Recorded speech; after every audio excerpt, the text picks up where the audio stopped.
Hey everyone, welcome back to Corporate Decoder, the place where we take a sledgehammer to corporate jargon and find the hidden gems of financial news. So today we are diving into Oyster Enterprises, the second acquisition, Corp's latest quarterly report, and trust me, this spark is serving up a financial buffet with a side of very specific accounting and some eye-opening numbers. Let's kick things off with a look at their financial snapshot. As of late September 2025, Oyster Enterprises II had about $934,000 in cash and some prepaid expenses that brought their total current assets to just over $1 million.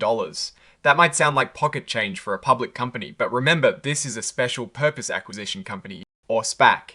Their main gig is to find another company to buy, not to actually do business themselves so far. Now for the big number, the money they have set aside in their trust account. At the end of September 2025, this trust account held a whopping $256,779,000. This is essentially the money they raised from investors and are holding on to until they find a suitable business to acquire. It is basically their war chest for the big purchase to come. On the flip side, a massive chunk of this, over $256 million, is earmarked for potential redemption by shareholders. This is a key feature of SPACs. Investors put their money in, but they often have the option to get it back if the SPAC doesn't find a deal they like within a certain time frame. So, while they have a lot of money, a huge portion of it is essentially on a timer. Moving over to their income statement, or as they call it, their statement of operations. For the 3 months ending the 30th of September 2025, they reported a net income of about $2,656,000. And for the 9 months of 2025, that number jumps to over $3,474,000. Now hold on before you think they are suddenly printing money. This income isn't from selling products or services. It is primarily from the interest they earned on those investments held in their trust account. Smart move to earn some passive income on all that reserved cash, right? But the real story here is their operating costs. For those 3 months, their formation, general, and administrative costs were about $153,000, and for the 9 months, it was around $304,000. So they are definitely spending money to keep the lights on and look for that acquisition. Let's glance at the changes in shareholders' deficit. It is a bit of a technical section, but what is important is to see how the money flows. They started with a deficit on the 31st of December 2024, which is common for companies in their early stages, but then through the sale of their shares and units and the income from their investments, they are actively working to improve their shareholder equity position. Now, let's talk cash flow. For the 9 months ending the 30th of September 2025, their operating activities used just under $500,000. This is largely due to the adjustments like the interest earned, which while it looks like income, it is essentially adjusting their cash position differently. They also had changes in their operating assets and liabilities. The bulk of their cash movement comes from investing activities, where they put over $253 million into that trust account. That's the core of their funding strategy. And where did that money come from financing activities? They had proceeds from the sale of units, which brought in almost $248 million. They also got about $7 million from the sale of private placement units. So they've raised a significant amount of capital to fuel their acquisition ambitions. This section really lays out what Oyster Enterprises II is all about. They are a special purpose acquisition company, a SPAC, formed in October 2024. Their whole purpose is to merge with or acquire another company. They are still in the very early stages, meaning they have no operating revenue yet.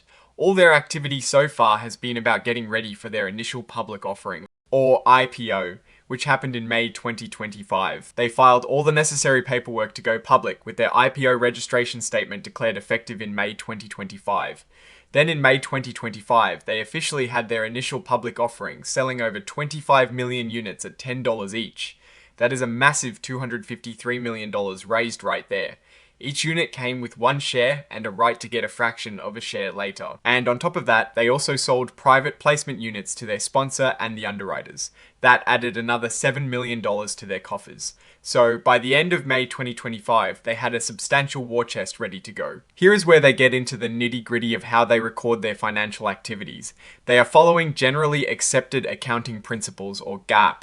They're also an emerging growth company, which means they get some flexibility with certain reporting rules, like not having to get an auditor to check everything out as strictly as bigger companies. They also mention they have elected not to opt out of extended transition periods for new accounting standards, which means they can adopt new rules a bit later than other companies. This is important because it can make comparing their financials to other companies trickier. They also talk about the fair value of their financial instruments. This basically means they are valuing their assets and liabilities at what they think they're worth in the market. It is all about making sure their financial picture is as accurate as possible. Finally, under subsequent events, they're saying that since their balance sheet date of the 30th of September 2025, up until they publish this report, there haven't been any major new events that need to be added or adjusted in their current financial statements. So what you see is pretty much the whole picture up to that point. Now, looking at Oyster Enterprises' second situation, it is pretty standard for a SPAC. The big numbers are the millions raised and held in trust, and the smaller numbers are the operating expenses they incur while searching for a target. The most crucial part for them right now is finding a good business to acquire within their time frame. They highlight several risks that could impact their ability to find and complete a business combination. Things like economic uncertainty, market volatility, inflation, and geopolitical instability are all mentioned here. These are external factors that can make it harder to find a good deal, or for investors to be comfortable rolling their money into a new venture. Their liquidity and capital resources section reaffirms that they have enough funds to operate for at least the next year thanks to their IPO proceeds. They can also get additional loans if needed, but they don't have to. The key here is that they are operating on the money they raised from investors, and their main goal is to use that money to find a business to merge with, rather than generate their own revenue. They mainly have one recurring contractual obligation, which is about $10,000 a month for office space, utilities, and administrative support. This is a pretty small amount, and it stops once they complete their business combination or if they have to liquidate. The big upcoming cost is that deferred underwriting fee of almost $9 million. Which is only paid if and when they successfully complete a business combination. My take on Oyster Enterprises II right now is that it is entirely about execution. They've got the capital raised, which is a positive, but the clock is ticking. The primary risk is not finding a suitable acquisition target within the mandated timeframe. If they don't, investors could redeem their shares, leaving the company without the capital to proceed. Their future hinges on the management team's ability to identify and successfully negotiate a merger that creates value for shareholders. We'll be watching to see if they can turn that substantial trust account balance into a thriving business combo.